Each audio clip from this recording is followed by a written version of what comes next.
Thank you very much. The title of our panel discussion is Commercializing Psychedelics from Hoffman's Bicycle Ride to the Electric Car. And as Karina had done in her introductory talk before this, at the start of this day, it was predicated with Albert Hoffman's psychedelic trip, where he was imagining that he was riding a bike. And then today's discussion will be focused on where we are today and what are the current advances as well as challenges in this field of drug development. And we've already had Kurt and Dan present earlier today, but Fiona has yet to present. It's a little bit later on. And so I would like to ask her to introduce herself. Yeah, hi, everybody. Thank you, Sam. So I'm Fiona Randall. I am the SVP of External Alliances and Scientific Strategy for Mindset Pharma, which is a Canada-based biotechnology company developing next-generation psychedelics, which I'll be telling you more about later today. So thanks. It's great to be here. Thank you so much. Now, today is supposed to be a very interactive panel discussion. So if you have a question, please raise your hand in the audience to be able to be recognized at any time during this session. We want this to be interactive, and also for our virtual attendees, please enter your questions or comments that you would like to share with the group, and we'll be able to signal that and be able to ask our panelists their thoughts on your questions. And so, having said that, I would like to start off with a general question for each of you. What is your personal interest in this field? And we'll start with Kurt. Yeah, as I said in my talk, my personal interest is that we can't forget the enormous suffering that's going on in the world through the diseases that are still not properly treated. And this psychedelic revolution is just an incredible opportunity to really change how we treat mental health disorders and other disorders, migraine, I mean, not just mental health. So I just find it wonderful to be a part of the potential to help ease suffering and improve people's lives. Excellent, thank you. Dan? Yeah, so psychedelic medicines have saved my life, and just looking to try to do anything I can to raise education awareness now for people through a bunch of different avenues and trusted retreat sites, and then develop what I can through the FDA. Hopefully it'll impact people's lives in a positive manner. And I think a lot of us come to this, through these kind of personal aspirations to just help mitigate suffering any way we can. Awesome. And Fiona? Yeah, thank you. So I'm a neuroscientist by training, and I spent the majority of my career in drug development looking at the electrophysiology or neural network function and how it goes wrong in brain diseases, and then looking for ways to rescue that. And I feel that the psychedelic space is really the most prominent way that we can look at functional network changes and how we can rescue those in this set of devastating diseases such as rumination disorders. So I'm just really excited by both what we're seeing now clinically and also the potential for new research and new understanding in these areas. Yeah, much of today we focused on how psychedelics can help. We looked at mechanisms of actions today, but I'm going to change the question a little bit to the opposite side, because as you mentioned, Kurt, that there is a global need for therapy in this space, but are there situations or populations where psychedelics cannot help? Yeah, I think that probably is the case. As I mentioned in my talk, there are certain patients that it would probably not be a good idea to give psychedelics to, patients with psychosis, schizophrenia, or the family history of psychosis and they're pretty much, those patients are eliminated from the current studies that are ongoing now as a screening process.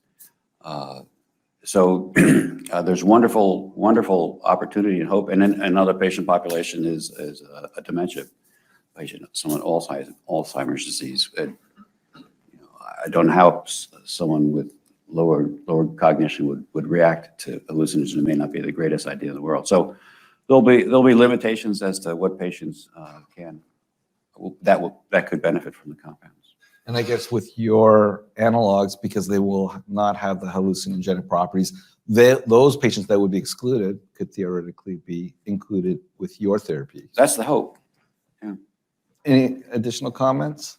Yeah, I mean, I think, we've heard a lot today about the sort of heterogeneity of people with brain diseases in general, and particularly even if you look at one space of, treatment-resistant depression, there's such a heterogeneous base of patients with various drivers and various network differences in the, pathology. So I think that, there's huge hope, but there's also, I think, a spectrum of therapeutics that might offer solutions for different patients. And I think that's what we're really looking at Mindset, is building a portfolio and toolbox of different types of psychedelics that cause different durations of action, different pharmacology at the receptor, modulation of different receptors, to try and build a sort of patient-specific approach for different indications. And I think we're very early days in this field in terms of expanding that, but it's, I think that's where the potential will lie, is in understanding how to stratify the right patients for the right treatment. Yeah, if I can build off that, the individualized patient treatment is useful in other areas, cancer, for example. I think hopefully we'll get to that point in this space as well, where some patients may benefit more from the strong hallucinatory effect, others patients less so, and it'll be individualized based a different answer for different patients. Yeah. Like, I think that's it's really interesting, the way that you guys both come at it. And I think that there's a common misconception about psilocybin or ayahuasca or these compounds that have proven to help anecdotally. If you want them to be subperceptual, you just take less, and they can still hit the same receptors and still work. So it's an interesting argument. I see it from both of your sides, and but yeah, there's hopefully those can be proven out. Compass showed at 10 and 3 milligrams that that there is a signal there. So further trials need to be had, for sure. Yeah, for sure. And I think that, clinical data is showing us that some patients respond better than others to different paradigms, and also to different therapeutic approaches that encompass the actual pharmacological treatment. And I think that we are just at the sort of early stages of understanding that. And I think what you say is true, that it could be to do with dose ranges, and it also could be to do with, different subsets of functional network changes respond better to different triggers. I mean, we don't know. And I think that's where there's a huge interest. But I also think as a field, we need to be, we do need to be responsible and ask the questions, because we need to put patient safety at the forefront of what we're doing, and make sure that we're putting the right therapeutics in the right populations with data to support that. And that's obviously what we're all working on in this space, right? Which is good. Yeah. Dan, when you were sharing your story earlier this morning, you brought up the fact that you had to kind of discover it yourself. And because of that, you felt that it was a mission for you to pursue this in multiple avenues. What do you think are the confounding factors that have changed the way psychedelics are starting to be perceived? Because I do notice that, and I think this is the reason why we're having today's event focused on psychedelics, is because if we had this event 5 years ago, there's almost no research going on, or is very discouraged, looked on very skeptically. You presented some early data where people said, oh no, that's not really true. But what's really changed, do you feel, from a social perspective? Well, there's a lot of awareness, education with, obviously it starts with MAPS in this industry that we have, and they're in phase 3 with the FDA using MDMA for PTSD. But psychedelics seems to be like a blanket term for all of the different compounds. And it's just DMT is very fast acting, and there's a pretty fast offset. So it's about a 20 to 30 minute experience, which fits nicely into the clinical model that we have now with Spravato and esketamine. And then psilocybin, if you take 5 grams, it can last up to 5 to 6 hours. And if you take less, it can last for 2 hours. So I think that formulation is going to be a huge part of that first generation compound. And again, trying to fit it into a Spravato model, because you don't necessarily hallucinate at 1 to 1.5 grams. So you don't necessarily need the psychotherapy. Ayahuasca, you purge. So I think that's going to be a little bit more of a challenge, but things like harmaline, these have been shown to show some preclinical efficacy in a bunch of different indications. So I think it's just really dependent on the compound that you're using and how you use it in a clinical context. Yeah, and the topic of microdosing is an important one. I hope all these approaches help lots of different people.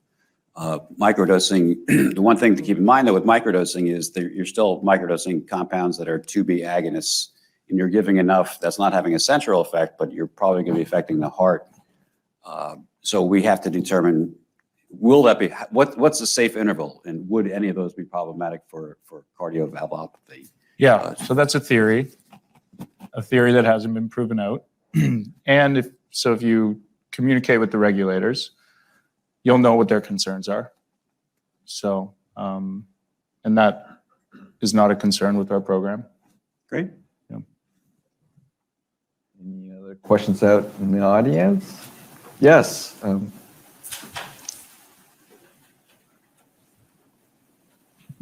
I had a question related to what the last 2 comments about. What is the panel's opinion on the role of psychotherapy versus, in some cases, maybe it's not needed or it's not the best path? Like we're saying, if you can eliminate the hallucinogenic property, now it's a take-home drug. Or, one of the speakers earlier was saying some people don't want to take it in the doctor's office. They take it in the woods, or they take it at home with, people because they're safe people because that's their set and setting or whatever. So I'm just curious about that kind of dynamic of the, pairing the psychedelic with the traditional therapy model, and if, what you all think about that. It's probably the biggest elephant in the room. There's 300,000 therapists currently in North America. I think there's 100 million people that suffer from treatment-resistant depression. So, with MAPS, the FDA prescription is 2 therapists in the room. And so if you take that and they've trained, I think, about 1,100 therapists. So you just take that back. It's a model that can most definitely work. The data has been shown and proven. Psychotherapy on its own works. I think everybody acknowledges that. When you add the drug in, it works 67% of the time in relation to MDMA for PTSD. So psychotherapy works. Again, I think it's identifying those patients that need it. So we own 3 clinics that administer Spravato and IV ketamine, and we had an interesting finding when we did our outcome data of over 4,000 IV treatments. And some patients on their depression scales, they're getting better.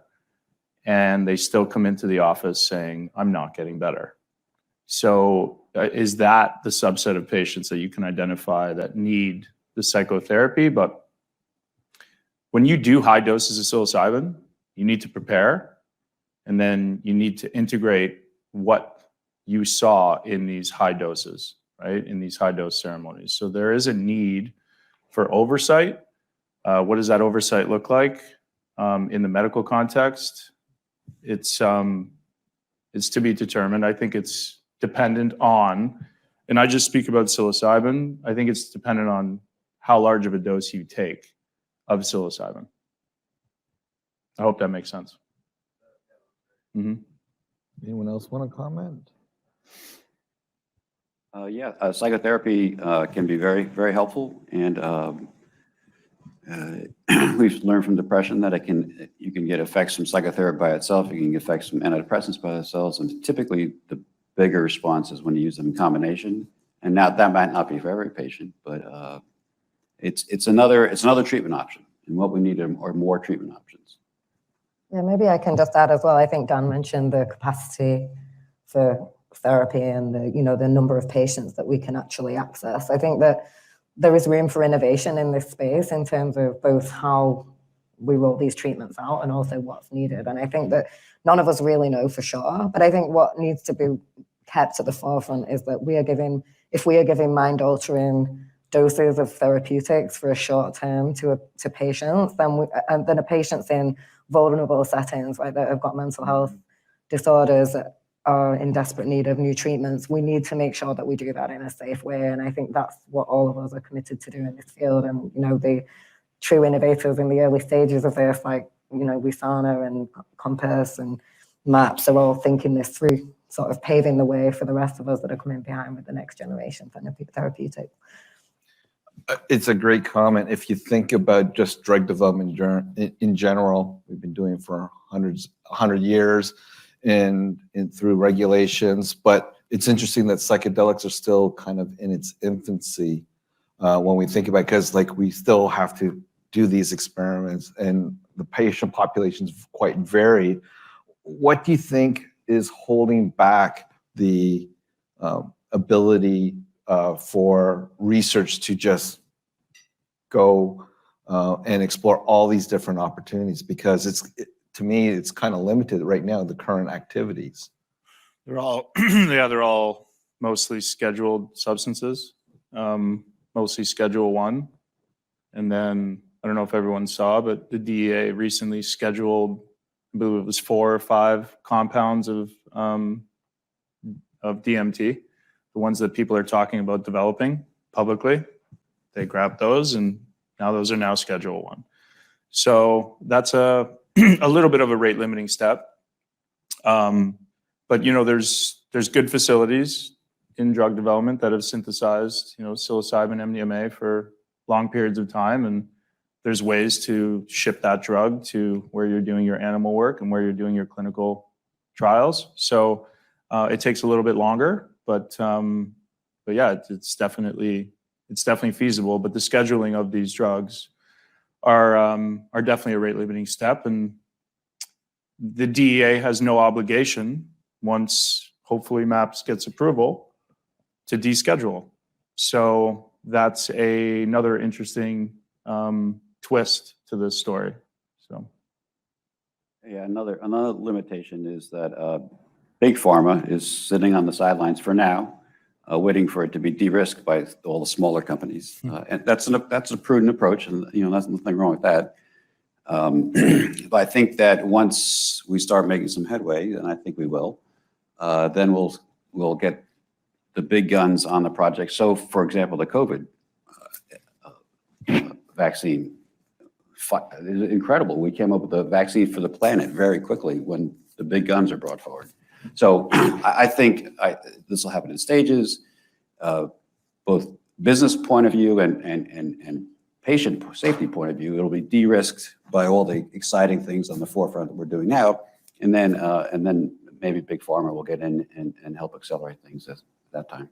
Yeah, that is a great point. And just for the audience to know, unlike with trying to develop a new chemical entity, a new drug, scheduling of drugs causes a lot of restrictions, not only in studying the particular drug candidate, but it's also in the manufacturing, in the transportation and shipping. And so there's a lot of things that you have to go through that makes it very prohibitive in order to test. So that's a great point to bring up about scheduling. I think just quickly as well, most funding has been stifled since the 70s because of that scheduling, so that basic research has been completely dampened, and it's been an industry that's been censored for so long. And if you look at the recent reemergence of data is probably going to change that perception, hopefully, so that we can get more basic research done. Because we're in an unusual field, as we said earlier, where we have more clinical data than basic research in this space. Kurt mentioned that in his talk, that we're going from the top down rather than the bottom up, and it's an interesting space from that perspective, but it's also a perfect way for us to understand how back translation can improve and help us make new best-in-class therapeutics after the first-in-class go through. I'm really glad you brought that up because it brings up to my next question, which is, Your mic. Question to the building. Just to follow up, are the deuterated analogs that people use to get around, patents and stuff too, do they fall under the scheduling as well? Do you know?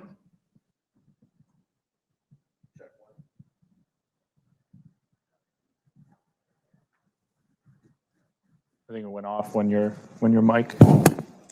Check.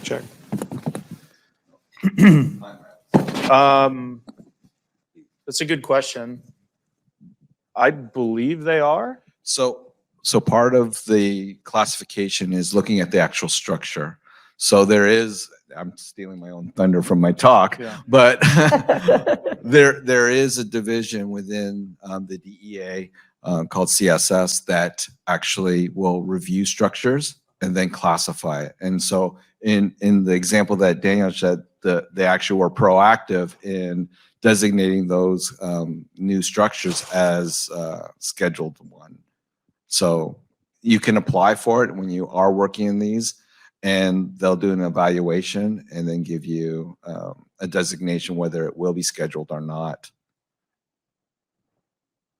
But a lot of it will be based on some of the data that you provide. If you do have in vivo data, whether it has hallucinogenic properties or not, as in Delix, working on things that don't have it, they will take that into consideration, I think, even though they're close structures. But if they can show that it's not hallucinogenic, then the classification most likely would not be there, because that is one of the criteria.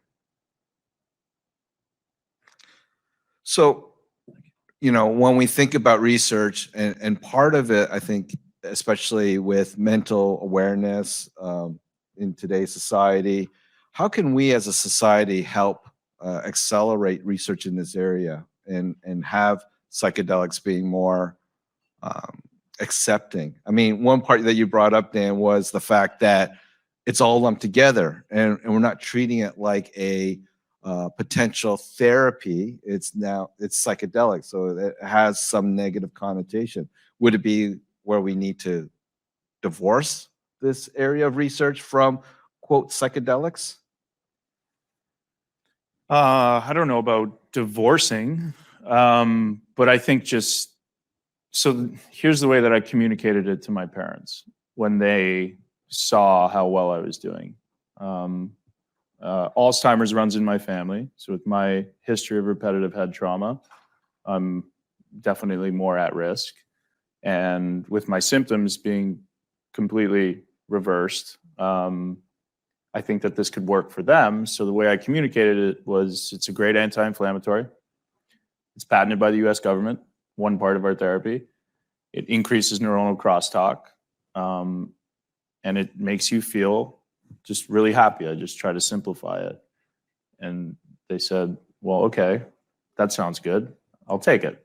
And they're like, but what is it? And I said, it's, the active ingredient in magic mushrooms. And they said, oh my gosh, I can't have that. So luckily, they have partaken. In Canada, it's a Schedule 3, a little bit different than here. But I think it's just all framing and communication.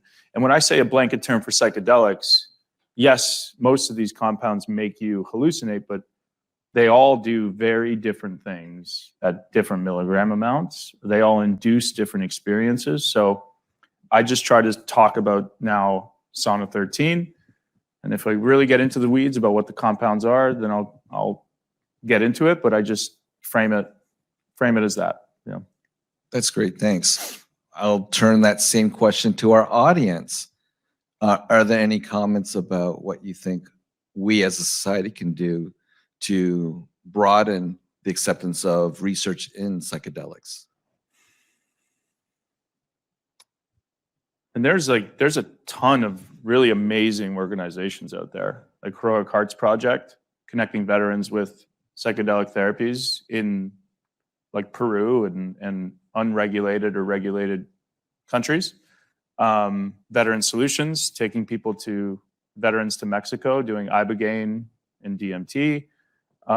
There's a lot of life-saving, changing therapies going on now.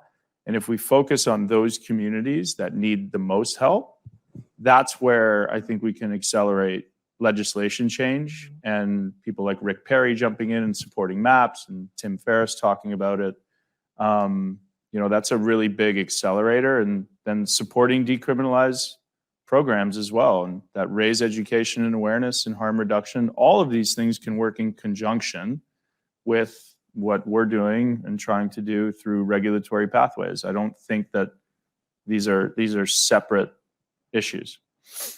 I also think that we've all been sort of brought up with illegal drug use as something that, we don't touch. And I think that until we have, the controlled trial data that supports the uses in a therapeutic way, then a lot of the anecdotal evidence is building that story, right? And it's amazing. And, Dan, you've been, pioneering that area for, your own personal challenges, and also making sure that that is accessible to other people. But I think that the other thing is there's an urgent need now, right? There's so many people living with these terrible diseases. So I think that the companies that are driving those first studies, like the Compass Pathways family, they have their own personal story.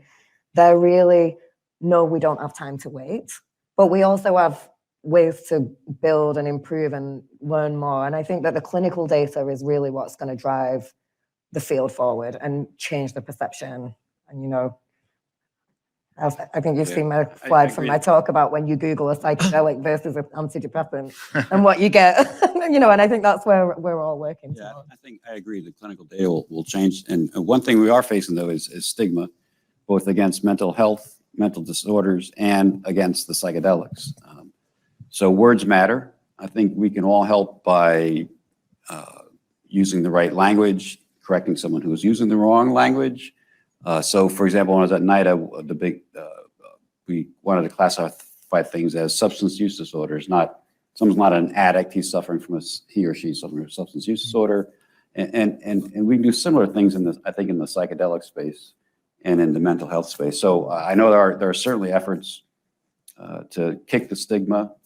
For example, I know the Colts or Jim Irsay has something going on. I'm sure there's many things like that. So helping to reverse the stigma in any way that we can would be something that each of us can try to work on. Yeah, that's a great point. I think you bringing up your parents and introducing, that's a really interesting point, because they can be kind of representative of general society. Oh, yeah. And so what their fear of magic mushrooms would be, oh, it's a drug. But in a way, I think, personally speaking, I would say that the attention which is now moving towards is actually to the patient and helping patients. So rather than focus on the drug, focus on the patient, and then the drug is actually the therapy that will help them. Yeah. I think we saw, like, early on too with the special access program in Canada, they were approving patients to take psilocybin.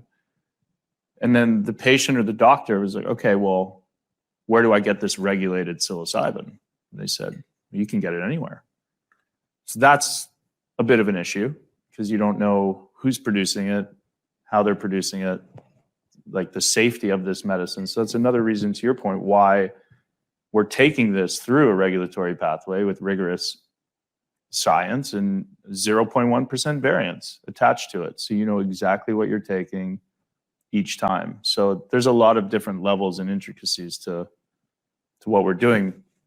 But I'd be remiss, have to talk about it all, and just try to get people help.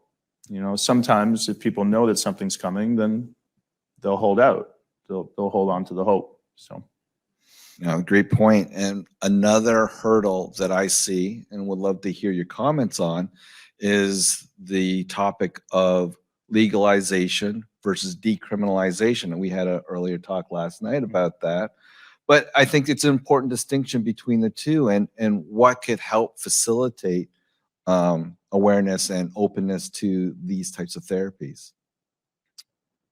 Yeah, I mean, I guess I'll say decriminalization is not legalization, like everybody thinks it is, or most people think it is. Common misconception. I testified at Initiative 81 in front of the DC Board of Elections 4 months into finding recovery, and we got MDMA, ayahuasca, psilocybin, and some forms of mescaline decriminalized in Washington, D.C. So you can quite literally walk around with these substances, and without fear of prosecution. You can grow them and you can take them. You can't sell them because then the IRS will come after you. But there's a gift, gather, grow model with decriminalized nature, and that has some merit for sure. So, but again, it's not legalization, and there's a lot of questions about a medical and rec program. Isn't this like cannabis?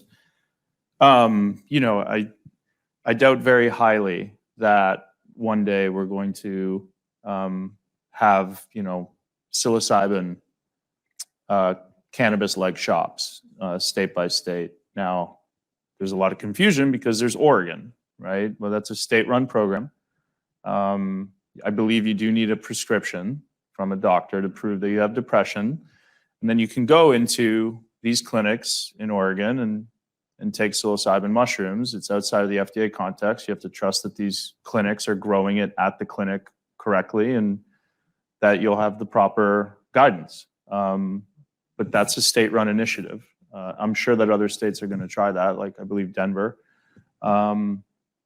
So, it's you just have to know, I think, just the levels of this. And I believe the path that we're on is one of them that is correct, to hopefully show that these compounds can work for certain indications and that there's medical value. And then hopefully they get dropped from the Schedule 1. Any other comments?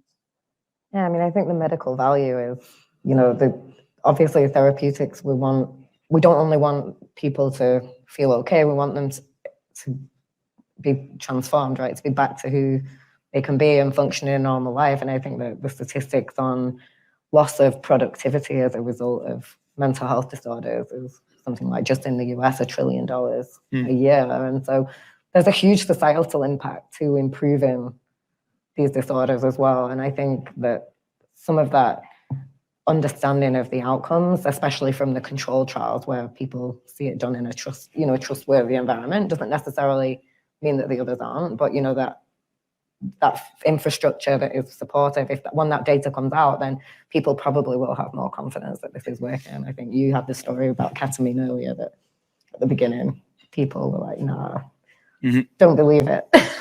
They didn't. Oh, ye of little faith. And that's really how this industry goes to payers. Is a drug helps for a certain indication, and then based off of societal's benefit of that person being cured or helping their PTSD, they go back into the economy, they work, etc. That's how they date it back to how payers are going to actually reimburse for it. So if you want to get a payer's attention, you tell them this will save you money because you won't have to pay for all these other things for this person if you treat him or her now. That's how you get a payer's attention. You'll save money by reimbursing this. Great point. I think we have a question. Yeah, we do, from the virtual audience. In order to reduce the stigma or perception of these drugs, maybe self-confessions by psychedelic veterans, or less secrets and more sacred sharing about their experiences. Because we haven't seen a lot of that in the We had a general great public. example from Daniel earlier Right, today. exactly. Who was just- there's a lot of veterans that talk about this a lot. There's F1 pilots now. There's a bunch of veterans that are experiencing this medicine and then taking it back to their specific communities and helping. And there's different communities within the veteran community. There's F1 fighter pilots that get affected by G-forces.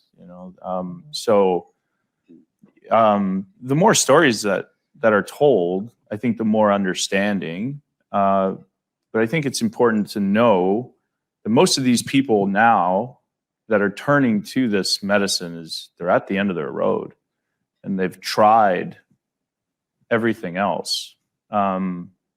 And I mean, just in my experience, this was the last kick at the can, you know? So, yeah, if we could change that, where maybe it's like the second or third thing, great. But I think that's one of the ways to do it. And this is like, it upsets a lot of people, right? In the psychedelic community, right? Trying to medicalize or make this into a medicine and have it prescribed and then taken after you talk to your doctor.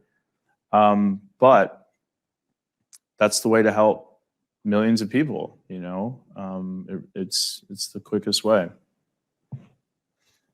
I do think the point you raised earlier about mental health stigma as well is, you know, there's two layers to the stigma in this, because having to admit that you've suffered a mental health disorder is a big challenge for a number of people. And, you know, because we're brought up to be strong and get on with things. And, you know, and I think actually one good thing to come out of the pandemic, probably the only thing, is everyone has become, in my experience, more empathetic to the fact that things can change very quickly.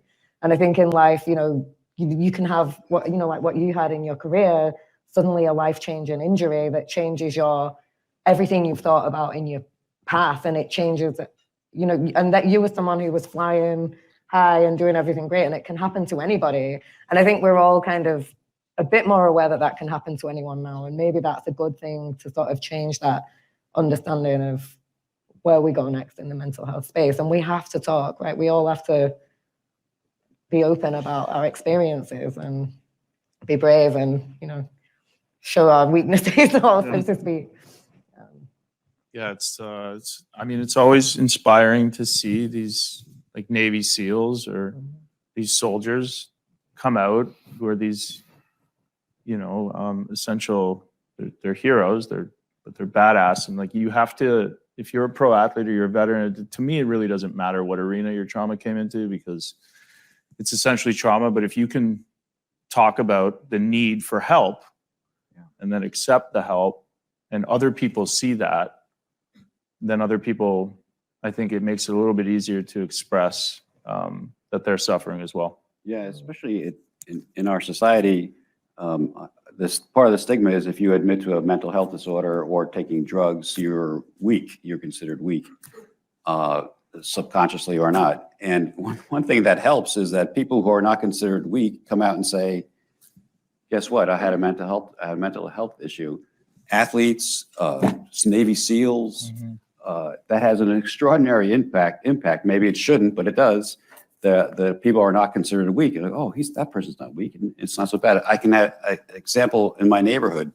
A neighbor of mine had what essentially was a panic attack. You know, I later find out what it was, and he was all bothered about it. And when I told him that, oh yeah, well, Earl Campbell has panic attack and has come out about it now, and he's like, oh really? And suddenly he felt much better about having a panic attack.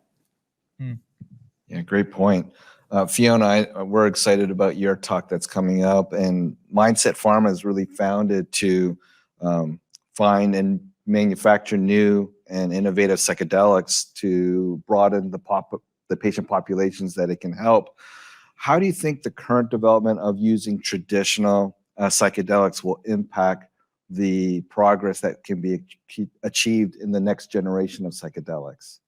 Yeah, that's a great question. And in multiple ways. I think, you know, number one, we already talked about the infrastructure that's going to be needed in rolling these therapeutics out, like the therapy components, training people to handle patients and, you know, be the right therapist for the right treatment. And then also the pharmacological side, you know, I think as we get clinical data on responders and non-responders to, for example, psilocybin or 5-methoxy-DMT, then maybe we'll start to understand what the biomarkers are that predict who would respond and who wouldn't, or what the underlying network functionality is that would respond to one psychedelic versus another.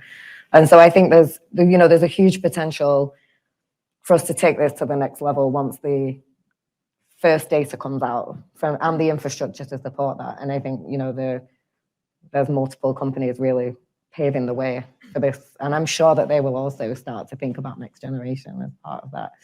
And I think, you know, one other point which, you know, the predominant focus of all of this has to be patients, but at the same time, making medicines is an extremely long, extremely expensive process that has a lot of regulations to follow to make sure that we're doing things that are the benefit outweighs the risk. And in order to do that, having IP and composition of matter patents and also method of use patents, as everyone's doing, it's an important part of what we do to make sure that we have the investment to help as many people as possible. So, all of those components probably are going to be important to get to the sort of long-term drug development opportunities that are in this space.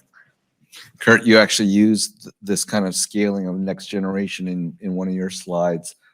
What do you have a comment on this about how the current work with the traditional psychedelics is helping with your work? Yeah, I think I agree with what Fiona said about biomarkers. Hopefully, we get to the point where oncology and cancer therapy is now. We can predict who's going to respond to which drug, and we can, by following the biology as a response of the person or genetic predisposition, I think that we can make a lot of progress on individualized medicine and with the biomarkers she spoke about. So one of the things that were discussed today is that there are multiple ways of looking at how to treat, how to use psychedelics, different treatment regimens. Daniel, you gave a great presentation on, large dose, microdose, combination, and everything in between. There's some thoughts that for chronic conditions like PTSD, you could theoretically do one dose and it'd be sufficient. Or do you think that there needs to be like a continual treatment for chronic disorders? What are you using for this one dose for PTSD? It could be anything. It could be Yeah. psilocybin. It could be. I don't believe that in a magic bullet for anything. So the data from MAPS is 67% of respondents no longer qualify for PTSD after 12 weeks of psychotherapy with 3 administrations of MDMA across those 12 weeks. There's a prescription of 42 hours of talk therapy, 12 90-minute non-drug sessions. So does that sound like a one and done bullet to anybody? It's not, right? And then when you get out of these trials or while you're going through these trials, I hope that you're managing your diet, your sleep, all of the other things that affect our daily life, because there's protocols coming into medicine ceremonies, and you have to adhere to those protocols to get the best efficacy for those medical ceremonies. So with psilocybin specifically, if you take psilocybin, you feel really good for a certain period amount of time, and then you start to revert back. So that's my experience. That's people in this room and on video. Go read Reddit threads of over 350,000 people. The way that they use this medicine is over a longer period of time. And in my experience, the longer I use it, the less I have to use it, and the better I continue to get.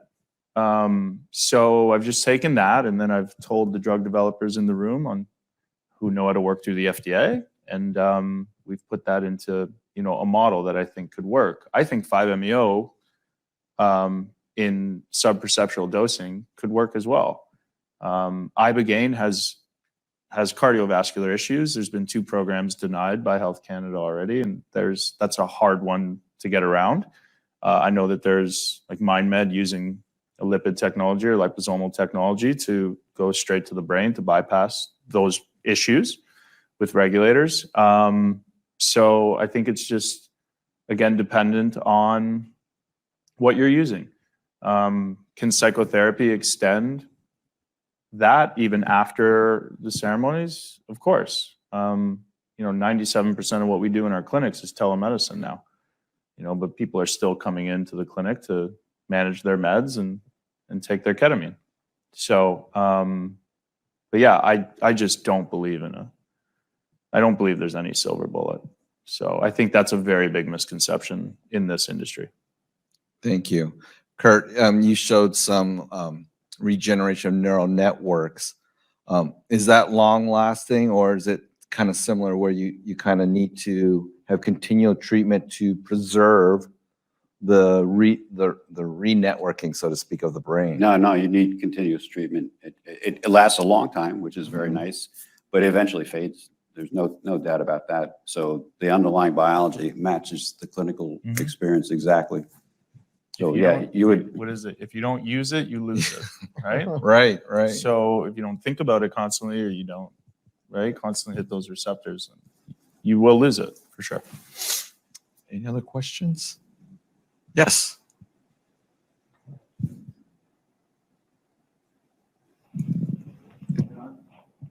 Nope. nope. Okay. So thank you for all the comments here. Dan, I have a question for you.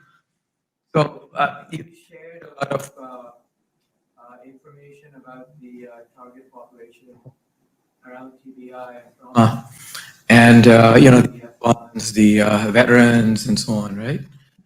Having done like clinical research in pharma for many decades, one of the challenges is, practical challenges, is to try and get veterans to participate or the VAs to participate in the infrastructure. Gone to DOD, I've gone to DARPA, I've gone to congressmen and citizens and senators, sports associations for a prior TBI program. And after a year of doing that, and the research mandate for the public-private partnership that Mr. Trump's government had, you end up getting like 5 people, and lots of efforts in this. Because obviously, that's a very important population. Yeah. So we had an LOI with the World Boxing Council because I work with Mike Tyson on the advisory side or awareness side. Work with Juliana Pena, UFC champion right now. I work with an IndyCar driver, Devlin DiFrancesco. I don't have a problem, with that. I think everybody needs to remember too, like I've been doing this for 8 years. I've talked about therapies that haven't worked because they could work for somebody else and provide that hope. And I've talked about therapies that have worked. So I'm very well connected into the TBI community. So when phase 3 comes, and that's when we'll input TBI survivors that suffer from MDD, I don't think I'll have an issue. I have Robert Kaufman on my board, who's the head of NICO and headed up Walter Reed's Medical Center. So we've got a pretty deep bench of people. Yeah. So, I don't think we'll have an issue. Well, thank you so much. I really appreciate the panelists for all their sharing of your thoughts and insights. Really appreciate it. Thank you. Thanks for having us. Thank you, Tom.